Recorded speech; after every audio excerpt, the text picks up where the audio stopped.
everyone, you're welcome by Mother of Tatus. எல்லாருக்கும் எல்லாமும் கிடைக்கணுன்ற ப்ரேயர்ஸோட இந்த நாளை ஸ்டார்ட் பண்ணிக்கலாம். ஆல்மோஸ்ட் எல்லா இடங்கள்லையும் ஸ்கூல் ரீஓப்பன் வந்து தள்ளி போனதுனால ஹோம் மேக்கர்ஸ்க்கு எக்ஸ்ட்ராவாக ஒரு 1 வீக் ரிலாக்ஸான மார்னிங் ரொட்டீனாக இருக்கும் அப்படின்னு நினைக்கிறேன். எனக்குமே அப்படி ரிலாக்ஸான வீக்கில் ஒரு 3 நாளோட ரொட்டீனை தான் இந்த vlogல ஷேர் பண்ணியிருக்கேன். கூடவே எனக்கு தெரிஞ்ச ஒர்க் அவுட் ஆன ஒரு சில ஹோம் மேக்கிங் டிப்ஸ் அண்ட் இன்ட்ரெஸ்டிங்கான ரெசிபியும் இருக்கும். அது இல்லாமல் லாஸ்ட் vlogல சொல்லியிருந்தேன் இல்லையா, என்னோட பர்த்டேக்கு நான் வந்து எனக்கே கிஃப்ட் பண்ணிக்கிட்ட ஒரு விஷயம் இருக்குது அப்படின்றது, அதையுமே இந்த vlogோட எண்டில் வந்து ஷேர் பண்ணியிருக்கேன். vlog ஃபுல்லாக பார்க்கணுன்றதுக்காக லாஸ்ட்டில் ஆட் பண்ணேன் அப்படின்னு நினைக்காதீங்க. ஆக்சுவலாக இந்த வீடியோவோட மெயின் கண்டென்ட்டாகவே அதுதான் இருக்கணும் அப்படின்னு பிளான் பண்ணியிருந்தேன். அதனால தான் முன்னாடியே அப்படி சொன்னேன். கிச்சனில் மல்டி ஃபங்க்ஷனலாக யூஸ் பண்ணுற மாதிரி தான் அதை கஸ்டமைஸ் பண்ணி ஆர்டர் பண்ணியிருந்தேன். பட் அது டிலே ஆகிறதுனால தான் இந்த vlogல வந்து எனக்கு அதை பற்றி சொல்ல முடியல. இன்கேஸ் இந்த வீக்கில் எனக்கு கிடச்சிருச்சு அப்படின்னா கண்டிப்பாக நெக்ஸ்ட் வீக்கில் வந்து அதை பற்றி ஷேர் பண்ணுறேன். லீவ் 1 வீக் எக்ஸ்டெண்ட் ஆச்சோ இல்லையோ, ஸ்கூல்லேருந்து எக்ஸ்ட்ராவாக ப்ராஜெக்ட்டும் ஆட் பண்ணிகிட்டே தான் இருக்காங்க. அதில் ரீசெண்டாக பார்த்திங்கன்னா டிஃப்ரெண்ட் ஃபர்டிலைசர் வச்சு பிளான்ட் எல்லாம் க்ரோ பண்ணிட்டு வரணும் அப்படின்னு சொல்லி ஒரு ப்ராஜெக்ட். அதுக்காக தான் வந்து இந்த பச்சை பயிரெலாம் போட்டு முளைக்க வச்சுருக்காங்க.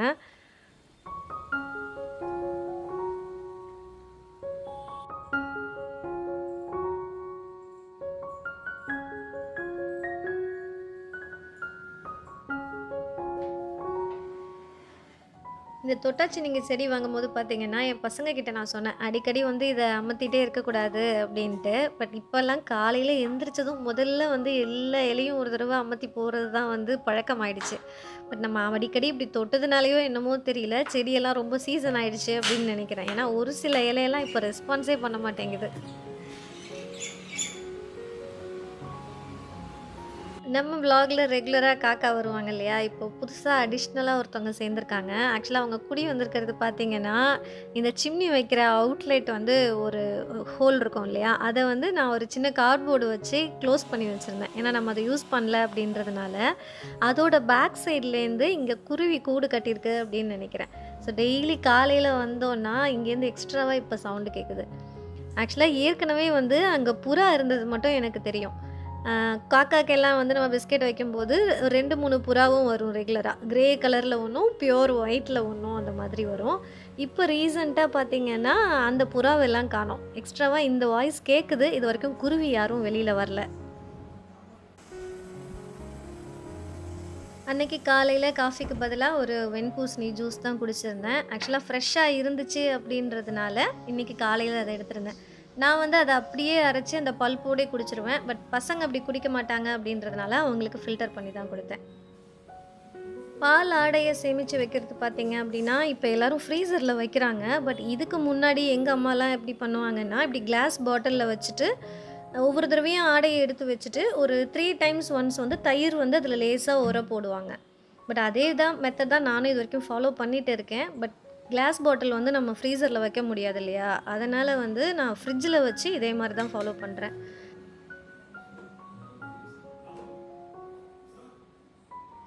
ரீசெண்டாக என்னோடய ஹஸ்பண்ட் வந்து ஸ்ரீலங்காவுக்கு ஒரு ட்ரிப் போயிட்டு வந்தாங்க. அப்போ போயிட்டு வரும்போது வாங்கிட்டு வந்தது தான் இந்த டீ பவுடர். ஆக்சுவலாக இது வந்து அந்த பேக் பண்ணுற இடத்துலேயே, அந்த ஃபேக்ட்ரிலேருந்தே வாங்கிட்டு வந்தாங்க. அது ரொம்ப ஒரிஜினல் அப்படின்னு நினைக்கிறேன். ஏன்னா வந்து நம்ம டீ பவுடரை போட்டுமே ரொம்ப நேரம் ஆகும் அதுலேருந்து வந்து நமக்கு அந்த கலர் வந்து கிடைக்கணும் அப்படின்னா. ஃப்ளேவர் வந்து நல்லாவே இருக்கும். பட் நிறைய பவுடரை ஆட் பண்ணால் தான் வந்து நம்ம ஊருக்கு உள்ள அந்த டேஸ்ட்டு, அந்த கலர் எல்லாம் வருது. பட் ஒரிஜினலான டீ லீவ்ஸாக இருந்துச்சு அப்படின்னா கண்டிப்பாக இதே மாதிரி ஃப்ளேவரும் கம்மியாக தான் இருக்கும். அந்த கலர் வந்து நமக்கு கிடைக்கிறதுக்கும் கொஞ்சம் டிலே ஆகும். நம்ம தான் டூப்ளிகேட்லேயே பழகிட்டோமே, அதனால் வந்து நமக்கு அதில் அவ்வளோ சீக்கிரம் வந்து மெர்ஜ் ஆக முடியல. அதனால் வீட்டில் எப்போவுமே யூஸ் பண்ணுற தாஜ்மஹாலில் அந்த பவுடரை அப்பப்போ மிக்ஸ் பண்ணிக்கிறது, இல்லைன்னா அது யூஸ் பண்ணாமல் அப்படியே ஆயிரும் அப்படின்றதுனால. நம்ம சேனலில் ஸ்ரீலங்காலேருந்து நிறைய ஃப்ரெண்ட்ஸ் இருக்கீங்க. உங்கள் ஊரில் வந்து பயங்கர மழை வெள்ளம் அப்படின்னு சொல்லி நான் நியூஸில் பார்த்துருந்தேன். ஸோ இப்போ வந்து நீங்கள் பேக் டு ஃபார்ம் வந்துட்டிங்களா, சிச்சுவேஷன்லாம் எப்படி அப்படின்னு சொல்லி கண்டிப்பாக கமெண்ட்ஸில் ஷேர் பண்ணுங்கள். நான் முன்னாடி யூஸ் பண்ண ஒரு ஹேர் கேர் டிப்ஸ் வந்து நல்லாவே இருந்தும் இடையில வந்து ஸ்டாப் பண்ணிட்டேன். பட் இன்றைக்கி வந்து திரும்ப அதுதான் ரொம்ப நாள் கழித்து திரும்பவும் பண்ணியிருந்தேன். கடுகு எண்ணெயை வந்து லேசாக அது மாதிரி ஒரு குழி கரண்டியில் ஹீட் பண்ணிவிட்டு ஹேர் வாஷ் பண்ணுறக்கு ஒரு 2 ஹவர்ஸ்க்கு முன்னாடி நல்லா தலையில் நல்லா மசாஜ் பண்ணி தேய்ச்சிட்டு அதுக்கப்புறம் வந்து ஹேர் வாஷ் பண்ணலாம். மைல்டான ஷாம்பு வச்சு. மைல்டான ஷாம்பு இருந்தா ஓகே, பேபி ஷாம்பு. அப்படி இல்லைன்னா நம்ம ரெகுலரா யூஸ் பண்ணுற ஷாம்புவை நல்லா டைல்யூட் பண்ணிக்கிட்டு அதுவுமே நம்ம ஹேர் வாஷ் பண்ணிக்கலாம். ஆக்சுவலி ரொம்ப சில்லு உடம்பாக இருக்காங்க, அவங்களுக்கு வந்து நல்லெண்ணெய்லாம் ஒத்துக்காது அப்படின்னா கடுகு எண்ணெய் வந்து கொஞ்சம் ஹீட்டு தான். பட் அது வந்து யூஸ் பண்ணி ஹேர் வாஷ் பண்ணலாம். உங்களுக்கு மசாஜ் பண்ண தெரியல அப்படி இல்லைன்னா நல்ல உட்டன் சீப், அப்படி இல்லைன்னா ஸ்டீலில் வந்து இப்போ சீப்புலாம் வருது, அதை வச்சு நல்லா அழுத்தி 2 தடவை சீவி விட்டு ஊற விட்டுட்டு அதுக்கப்புறம் நம்ம ஹேர் வாஷ் பண்ணிக்கலாம்.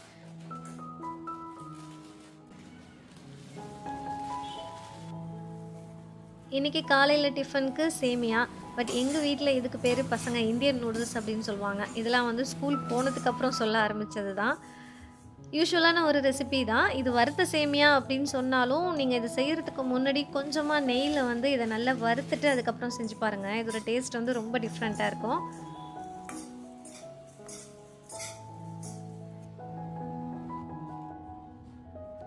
இதை நிறைய வெரைட்டியில் பண்ணலாம். முட்டைலாம் போட்டு நான்வெஜ் டேஸ்ட்டில் கூட பண்ணலாம், பிரியாணி கூட பண்ணுவாங்க. பட் நான் வந்து சிம்பிளாக பண்ணுற ரெசிபி என்னன்னு சொல்லிடுறேன். இதுக்கு எண்ணெய் வந்து கொஞ்சம் அதிகமாகவே ஊற்றிக்கணும். எண்ணெய் ஊற்றிட்டு கடுகு, கடலைப்பருப்பு, கொஞ்சமாக ஜீரகம் எல்லாம் தாளிச்சிட்டு பொடியாக கட் பண்ண இஞ்சி, பூண்டு, வெங்காயம், பச்சை மிளகாய், கருவேப்பிலை இதெல்லாம் உப்பு சேர்த்து நல்லா வதக்கிட்டு அதுக்கப்புறம் கொஞ்சமாக சின்னதாக கட் பண்ண கேரட் வந்து இதில் சேர்த்து நல்லா வதக்கிட்டு அதுக்கப்புறம் தேவையான அளவு தண்ணி ஊற்றிட்டு நம்ம யூஸ்வலாக பண்ணுற ப்ராசஸ் தான்.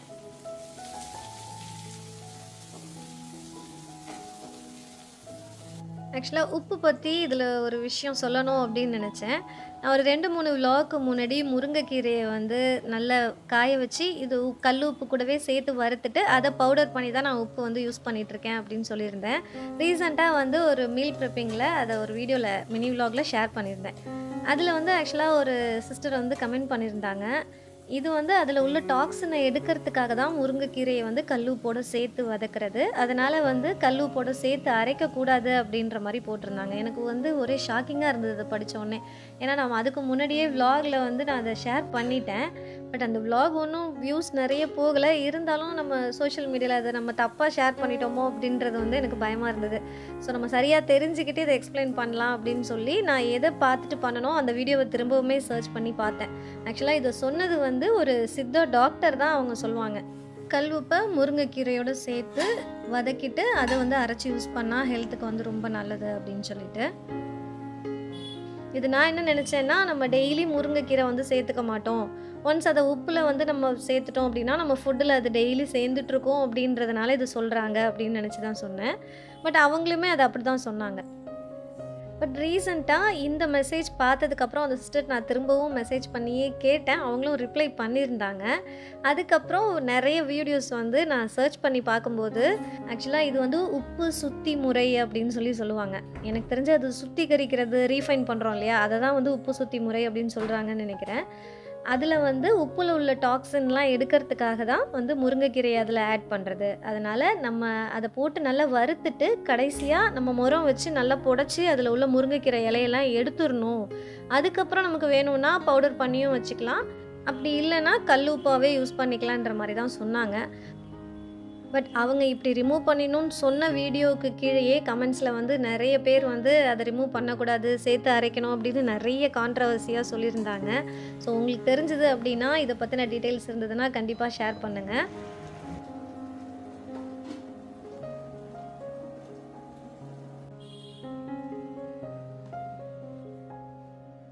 மண்டே அன்னைக்கு ஈவினிங் ஆப்பம், இட்லி மாவு இதெல்லாம் அரைச்ச டயர்டில் வந்து நைட்டை வந்து கிச்சன் க்ளீன் பண்ணலை. ஸோ அடுத்த நாள் டியூஸ்டே அன்னைக்கு காலையில் வந்ததும் முதல்ல கிச்சன் டாப், ஸ்டவ் எல்லாமே க்ளீன் பண்ணுற வேலை தான் இருந்துச்சு.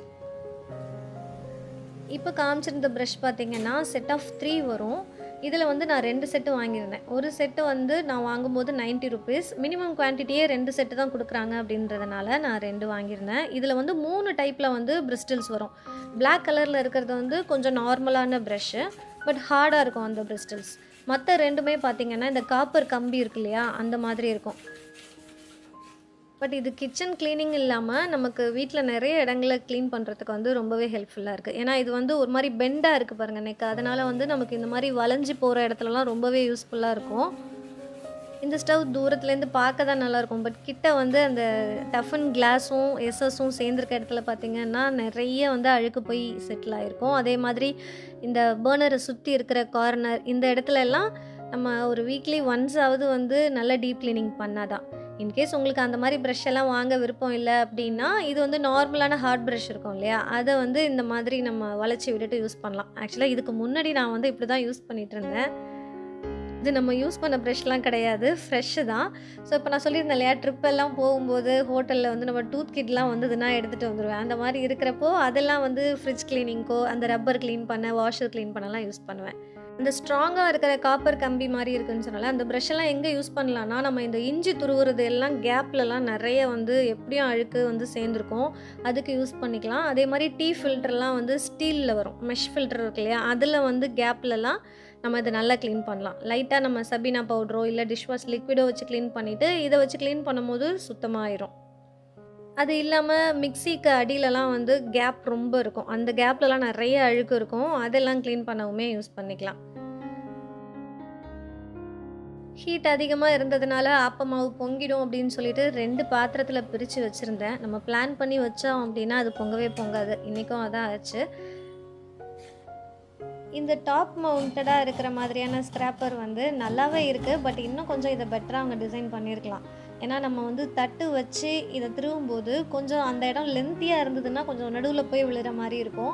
அப்படி இல்லைன்னா நம்ம ஃப்ளாட்டான தட்டு யூஸ் பண்ணாலும் அந்த இதுக்கு அடியில் போகிற மாதிரி இருந்ததுன்னா இன்னும் கொஞ்சம் பெட்டராக இருந்திருக்கும். அமேசான், ஃப்ளிப்கார்ட்டில் இதே மாடல் இருக்குது. பட் நீங்கள் வாங்குறீங்க அப்படின்னா இந்த பெண்டு இந்த லென்த் எல்லாம் எப்படி இருக்குன்னு பார்த்து செக் பண்ணிவிட்டு வாங்குங்க.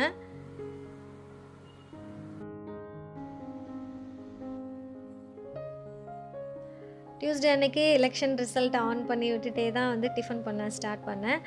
ஆப்பத்துக்கு வந்து தேங்காய் பால்லாம் ரெடி பண்ணி வச்சுட்டு தான் போயிருந்தேன். நான் ஆப்ப மாவு அரைக்கிற மெஷர்மெண்ட்டு சொல்லிடுறேன். இதில் வந்து நான் அவலோ சாதமோ எதுவுமே வந்து ஆட் பண்ண மாட்டேன். அரிசிக்கு ஊற வைக்கிற மாதிரி தான். ஒரு 3 ஹவர்ஸ் இல்லைனா 2 ஹவர்ஸ் ஊறினா போதும். ஒரு டம்ளர், அதாவது ஒரு 1/4 கிலோ அளவுக்கு இட்லி அரிசினா அதே 1/4 கிலோ அளவுக்கு வந்து பச்சரிசி. கூடவே வந்து 2 கைப்பிடின்னு சொல்லுவாங்க, பிடிச்ச சொல்லுவாங்க, அந்த அளவுக்கு வந்து உளுந்து போட்டுக்கலாம். இப்போ ஒரு டம்ளருக்கு 1 பிடி உளுந்து அப்படின்னா இப்போ 2 டம்ளருக்கு நான் 2 பிடி உளுந்து போடுவேன். கூடவே வந்து கொஞ்சமாக வெந்தயம் ஆட் பண்ணி ஊற வச்சு இட்லி மாவுக்கு அரைக்கிற மாதிரி அரைச்சி எடுத்துக்கலாம். கொஞ்சம் வந்து மாவு தண்ணியாக இருக்கணும். இதே சேம் பேட்டர் வந்து உங்களுக்கு பணியாரத்துக்கும் நல்லாயிருக்கும். இன்கேஸ் நீங்கள் இனிப்பு பணியாரத்துக்கு எடுக்கிறீங்க அப்படின்னா மாவை கொஞ்சம் திக்காக கரைச்சிக்கணும். ஏன்னா நம்ம வெல்லம் வந்து கரைச்சிட்டு ஊற்றுவோம் இல்லையா, அதனால். சிக்குக்கு இன்றைக்கி பிஸ்கெட் இல்லை, அதனால் ஆப்பம் வந்து ஃபஸ்ட்டு அவங்களுக்கு போட்டாச்சு.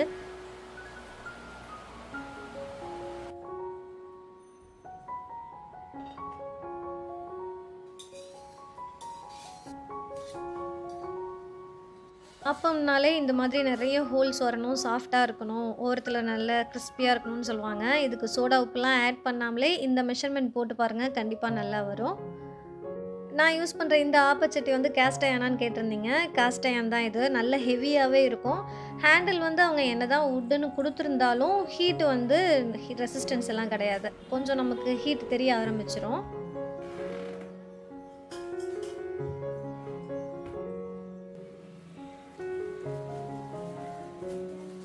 ரீசெண்டாக கன்னியாகுமரி போயிருந்தப்போ ஹோல் ஸ்பைசஸ் வாங்கியிருந்தேன் அப்படின்னு சொன்னேன் இல்லையா, கூடவே வந்து இந்த பச்சரிசியும் சேர்ந்து வாங்கியிருந்தேன் ஒரு 2 கிலோ அளவுக்கு.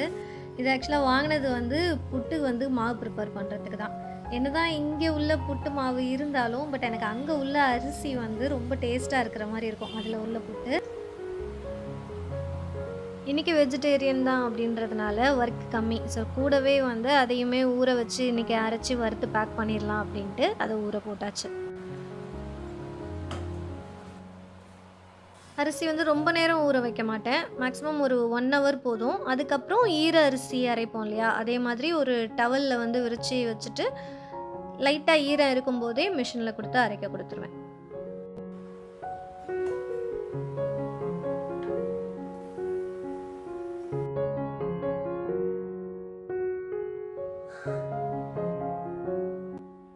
இந்த மாவை வறுத்து பேக் பண்ணுற வேலை இல்லாமல் எக்ஸ்ட்ராவாகவே நானே எனக்கு ஒரு வேலை வச்சுக்கிட்டேன். அது என்ன அப்படின்றத அப்புறம் சொல்கிறேன். அதனால் இன்றைக்கி ஒரே ஒரு சாம்பார் மட்டும்தான். கூடவே வந்து அப்பளம் ஊறுகாய் வச்சு சாப்பிட்டுக்கலாம் அப்படின்னு சொல்லிட்டு சிம்பிளாக விட்டாச்சு. இந்த உப்பு ஆட் பண்ணுறதுனால எனக்கு பெருசா எந்த டிஃப்ரென்ஸுமே தெரியல. ஒரே ஒரு விஷயம் என்ன அப்டின்னா, மாவு வந்து இந்த உப்பு போட்டு கரைச்சு வைக்கும்போது கொஞ்சம் சீக்கிரமே வந்து புளிச்சிருது. நம்ம வந்து ஒரு 1 வீக் யூஸ் பண்ணுவோம் இல்லையா? அது வந்து ஒரு 3 நாள்லயே நமக்கு வந்து மாவு புளிச்ச மாதிரி இருந்துச்சு. வேற ஒண்ணும் பெருசா சேஞ்ச் இல்ல. நானே எக்ஸ்ட்ராவா எனக்கு ஒரு வேலை வச்சுக்கிட்டேன்னு சொன்னேன்ல, அது இதுதான். ஆக்சுவலா மாவு வந்து அரைக்க குடுத்து விட்டுட்டேன்.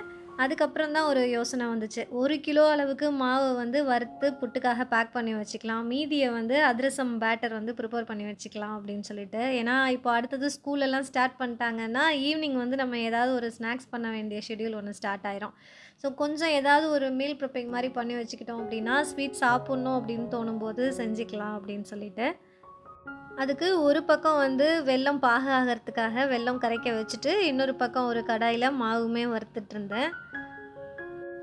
அதிரசத்துக்கு நான் போடுற அளவு 1 கிலோவுக்கு 1/2 கிலோ அளவுக்கு வெல்லம் போடுவேன். 3/4 கிலோன்னு சொல்லுவாங்க. பட் அது வந்து ரொம்ப ஸ்வீட்னஸ் பிடிக்கும் அப்படின்றவங்களுக்கு ஓகே. எங்களுக்கு வந்து 1 கிலோவுக்கு 1/2 கிலோ வெல்லம் வந்து கரெக்ட்டா இருக்கும். உங்களுக்கு அந்த தண்ணீல போட்டு அத உருட்டி அந்த ஸ்டேஜ்லாம் வர்றது கஷ்டமா இருந்துச்சு அப்படின்னா, வெல்லம் வந்து நல்லா திக்கானதுக்கப்புறம் இது மாரி ஸ்ட்ரிங் கன்சிஸ்டன்சி பார்க்கலாம். ஒரு தட்லயும் ஊத்தி பார்க்கறது ஒரு முறை அப்படின்னா, இது வந்து இப்படி தொட்டு பார்த்தோம் அப்படின்னா, ஒரு மாரி ஸ்ட்ரிங் மாரி வரும். ஒரு 3, 4 தடவ ஃபார்ம் ஆச்சு அப்படின்னா ஓகே. அந்த டைம்ல நம்ம என்ன மாவு வந்து அரைச்சு வச்சிருக்கோமோ, அத வந்து இதில சேர்த்துக்கலாம். ஆக்சுவலா இதுக்கு மாவோட பதம் வந்து ரொம்ப நைஸா இருக்கக்கூடாது. புட்டுக்குமே நான் கொஞ்சம் கொர கொரப்பா கேட்டேன் அப்படின்றதுனால, இதுக்கு வந்து கரெக்ட்டா இருந்துச்சு. எல்லாத்தையும் போட்டு மிக்ஸ் பண்ணிட்டு, ஏலக்காய் தூள், கொஞ்சமா சுக்கு தூள், கடைசியா நெய் ஊத்தி, நம்ம கேக் கன்சிஸ்டன்சி பேட்டர் ஊத்துவோம் இல்லையா? அந்த மாதிரி ரிப்பன் மாதிரி விழும். அதுக்கப்புறம் மாவு செட் பண்ணி வச்சிரலாம்.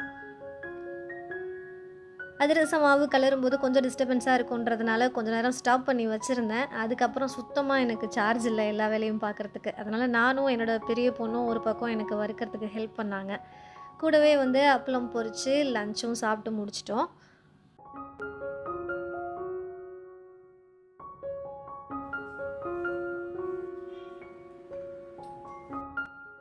அந்த கேக் பேட்டர் கன்சிஸ்டன்சில இருந்தாலும், இது அரிசி மாவுன்றதுனால கொஞ்சம் ஆற ஆற நல்லாவே திக்காயிடும்.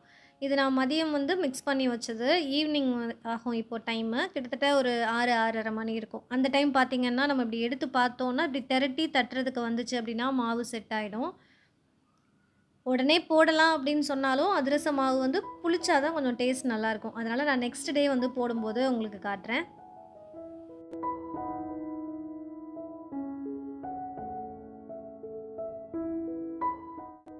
அன்னைக்கு ஈவினிங் வந்து ஸ்கூல் ப்ராஜெக்ட் ஒர்க் எல்லாம் கொஞ்சம் எக்ஸ்டெண்ட் ஆச்சு அப்படின்னு சொன்னேன் இல்லையா? அந்த ஒர்க்க தான் பார்த்துட்டு இருந்தேன். ஆக்சுவலா இது வந்து ஒரு காட்டன் இண்டஸ்ட்ரியோட 3D மாடல் செய்ய சொல்லியிருந்தாங்க. அதுக்கு பேஸ் பாக்ஸ் பார்த்தீங்கன்னா, எப்படி பண்ணுறதுன்னு ஒரு ஐடியாவே இல்ல. அதனால வீட்ல வந்து நம்ம பட்டு சாரியெல்லாம் வாங்குனா பாக்ஸ் இருக்கும் இல்லையா? அத ஓப்பன் பண்ணி அத எப்படி ஃபோல்ட் பண்ணியிருக்காங்கன்னு பார்த்து, அதே மாதிரியே ஒரு பெரிய சார்ட்ல வந்து கட் பண்ணேன். ஸோ, அத ரிவர்ஸ்ல எடுத்து எடுத்து பார்த்துட்டு, அதுக்கப்புறம் இத கட் பண்ணேன். ஸோ, ஓரளவு ஏதோ ஒரு பாக்ஸ் ஷேப்ல ஒண்ணு கிடைச்சது. ஏற்கனவே அதுக்கான திங்ஸ் எல்லாம் கொஞ்சம் வாங்கி வச்சிருந்தாங்க அப்படின்றதுனால, அவங்களாவே முடிச்சுட்டாங்க. ஸோ, இது நெக்ஸ்ட் டே முடிச்சதுக்கப்புறம் உள்ள கிளிப்பிங்ஸ் தான் இதில ஆட் பண்ணியிருக்கேன். இந்த மாதிரி ப்ராஜெக்ட் எல்லாம் பண்ணும்போது தான் நமக்கு கிச்சன்ல இருக்கிற ப்ராஜெக்ட்லாம் ஒரு சிலது ஞாபகம் வரும். அப்படிதான் எனக்கு ரொம்ப நாளா டிஸ்டர்பன்ஸா இருந்தது பார்த்தீங்கன்னா, ஒரு அட்டை பாக்ஸ் தான். அத தான் ஆர்கனைசரா ரெடி பண்ணி அதில வாட்டர் பாட்டில் வச்சுட்டு இருந்திருப்பேன். அது இந்த ஸ்கூல் டைம் கிளம்புற அவசரத்தில பார்த்தீங்கன்னா, ஒண்ணு எடுத்தா ஒண்ணு விழுந்துட்டே இருக்கும். அத நான் சரி பண்ணணும் அப்படின்னு நினச்சிட்டே இருந்தேன். அதுக்கு வந்து ஒரு ஃப்ளிப்கார்ட் பாக்ஸ் ஒண்ணு இருந்துச்சு கார்ட்ல வாங்குனது. அது வந்து கொஞ்சம் ஆங்கிள் நல்லா இருந்தது. கொஞ்சம் டீப்பாவும் இருந்துச்சு அப்படின்றதுனால, ஏற்கனவே வீட்ல இருந்த ஒரு ஸ்டிக்கர போட்டுட்டு இந்த மாதிரி ஒரு ஆர்கனைசரா ரெடி பண்ணிட்டேன். ஸோ, இந்த மாதிரி இருந்துச்சுன்னா, நம்ம அடியில உள்ள பாட்டில் விழுந்தாலும், மேல உள்ள பாட்டில் எடுக்கும்போது பெருசா ஒண்ணும் மிஸ் ஆகாது. ஏற்கனவே இருந்த இந்த பாக்ஸ வந்து கிச்சன் டவல், கைப்பிடிக்கிற துணி இதெல்லாம் வந்து மடிச்சு வைக்கிறதுக்கு ஒரு ஆர்கனைசர் மாரி வச்சாச்சு. ஆக்சுவலா இப்படி ஒரு ஸ்டிக்கர் நான் வாங்கல. நான் ஆர்டர் போட்டிருந்தது வந்து ஒரு எல்லோ கலர். அதுக்கு வந்து இவங்க இத மாத்தி குடுத்துட்டாங்க. ரிட்டர்ன் ஆப்ஷனும் இல்ல அப்படின்றதுனால, இது மாதிரி பாக்ஸ்ல வச்சு யூஸ் பண்ண ஆரம்பிச்சுட்டேன். இந்த புட்டு மாவு வறுக்கும்போது இன்னொரு விஷயம் கண்டிப்பா கவனிக்கணும். அதில வந்து சின்ன சின்ன பால்ஸா வந்து ஃபார்ம் ஆகும் உருண்டை உருண்டையா. அது எல்லாமே நம்ம நல்லா உடைச்சு நசுக்கி விட்டுட்டு, அதுக்கப்புறம் வறுத்தோம் அப்படின்னா தான் மாவு ரொம்ப நாள் வந்து ஃப்ரெஷ்ஷா இருக்கும்.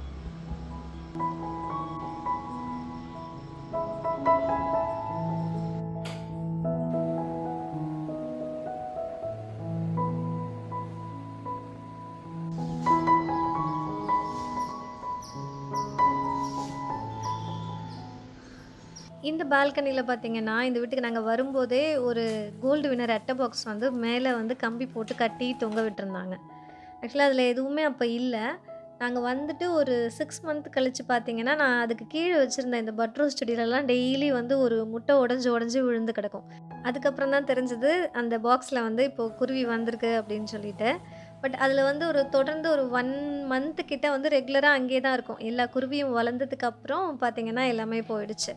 அதுக்கப்புறம் டிசம்பர்ல நாங்க வந்து கிறிஸ்மஸ்க்காக கொஞ்சம் ரெனோவேட் பண்ணும்போது, பால்கனியில இருக்கிற எல்லாத்தையுமே எடுத்து கிளீன் பண்ணும்போது, அந்த பாக்ஸ் எடுத்து கீழ வச்சுட்டேன். ஆனா, அதுக்கு பதிலா Amazonல வந்து ஒரு சின்ன வீடு மாதிரி ஒண்ணு வாங்கி வச்சிருந்தேன்.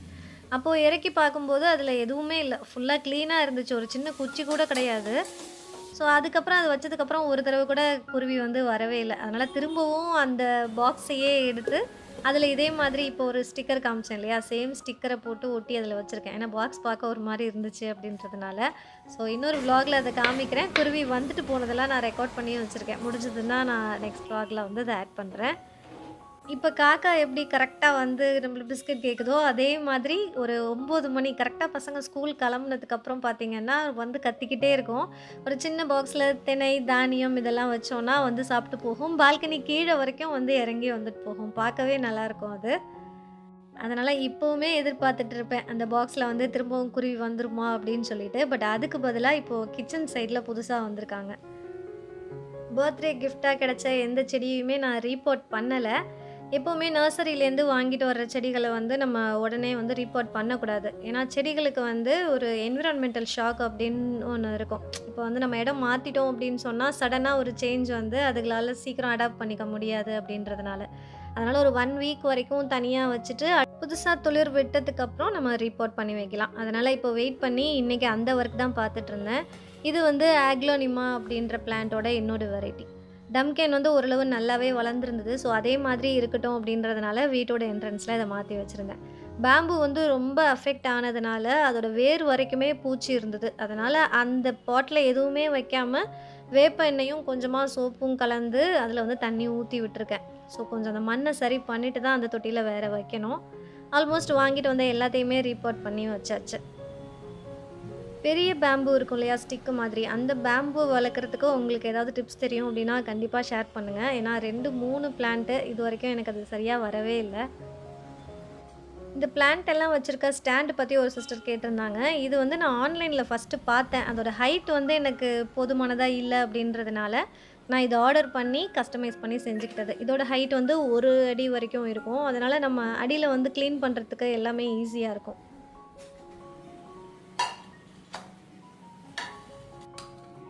லஞ்சுக்கு எறா குழம்பும், எக்கோட விட்டாச்சு. பெருசா சைட் டிஷ் ஒண்ணும் இல்ல. மோஸ்ட்டா எங்க வீட்ல ஃப்ரையிங் அப்படின்றது வந்து பெருசா இருக்காது. எதையும் ஃப்ரை பண்ணி சாப்பிடணும் அப்படின்றத விட, கிரேவியா தான் நான் சாப்பிட வச்சு பழக்கியிருக்கேன். ஏன்னா உடம்புக்குமே வந்து அதுதான் நல்லது.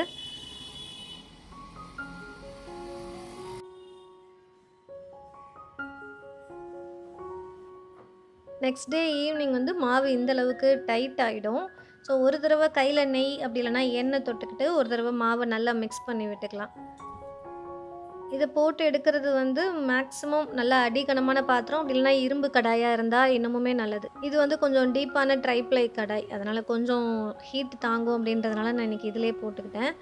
அதிரசம் வந்து 2, 3 டைப்ல போடுவாங்க. ப்ரெஸ் பண்ணி எண்ணெயெல்லாம் எடுத்துட்டு போடுவாங்க. தட்டையா இருக்கும். அப்படியும் பண்ணுவாங்க. இது வந்து வடை மாதிரியும் போட்டு எடுப்பாங்க. கரெக்டான பாகுபதம், கரெக்டான மிக்ஸிங், மெஷர்மெண்ட் இது எல்லாமே கரெக்ட்டா இருந்துச்சு அப்படின்னா, அதிரசம் நல்லா சூப்பரா வரும். வெளியில நல்லா கிரிஸ்பியா, உள்ள நல்லா சாஃப்ட்டா இருக்கும். எண்ணெயும் அதிகமா எடுக்காது. ஃபைனலா நான் ஆர்டர் பண்ணியிருந்த ப்ராடக்ட் என்ன அப்படின்னு சொல்லிடுறேன். என்னோட கிச்சன்ல வந்து இதுவரைக்கும் வீடியோல இவ்வளோ தான் காமிச்சிருப்பேன். ஆக்சுவலா இந்த இடம் மட்டும் தான் வந்து எல்லா ஃப்ரேம்லேயுமே இருக்கும். கிச்சனோட லெஃப்ட் சைடு அதாவது கவுண்டர் டாப் பார்த்து நிக்கும்போது லெஃப்ட் சைடு பார்த்தீங்க அப்படின்னா, இப்படி தான் இருந்திருக்கும். ஸோ, ஒரு 1 இயர்க்கு முன்னாடி ஒரு மேக் ஓவர்ல தான் இந்த ஏரியாவ காமிச்சிருப்பேன். இந்த இடத்துல இதுக்கு முன்னாடி எப்படி இருந்துச்சு அப்படின்னா, அந்த ஒயிட் கலர் ஸ்டாண்ட் மாரி இருக்கு இல்லையா? அந்த ஸ்டூல்ல வந்து கிரைண்டர் வச்சிருப்பேன். இந்த கேபினெட்ல வந்து கீழ இருக்கிறதுல மிக்ஸி ஜார்ஸ் அந்த மாரி தான் அரேஞ்ச் பண்ணி வச்சிருக்கேன். இன்னும் கொஞ்சம் எக்ஸ்ட்ரா கவுண்டர் ஸ்பேஸ் வச்சோம் அப்படின்னா, நமக்கு ஆங்கிள் வைக்கவும் ஈஸியா இருக்கும். கொஞ்சம் திங்ஸையும் ஸ்டோர் பண்ணிக்கலாம் அப்படின்றதுனால தான் ஒரு கேபினெட் ஒண்ணு ஆர்டர் பண்ணியிருக்கேன். அது டிலே ஆனதுனால எனக்கு அத பத்தி ஷேர் பண்ண முடியல. இன்ட்ரெஸ்டிங்கான நிறைய ஃபீச்சர்ஸும் அதில் இருக்குது. கண்டிப்பாக அடுத்த vlogல ஷேர் பண்ணுறேன். இங்கே வச்சுருந்த கிரைண்டர் வந்து ஒரு கஸ்டமைஸ் பண்ணி ஸ்டூல் வீலோட அட்டாச் பண்ண மாதிரி வச்சு இதுக்குள்ளே வச்சுருக்கேன். ஸோ இந்த vlog வந்து யூஸ்ஃபுல்லாக இருந்துச்சா அப்படின்னு தெரியல. பிடிச்சிருந்தது அப்படின்னா கண்டிப்பாக என் கூட கமெண்ட்ஸில் ஷேர் பண்ணுங்கள். தேங்க்ஸ் ஃபார் வாட்சிங். Catch you in the next vlog.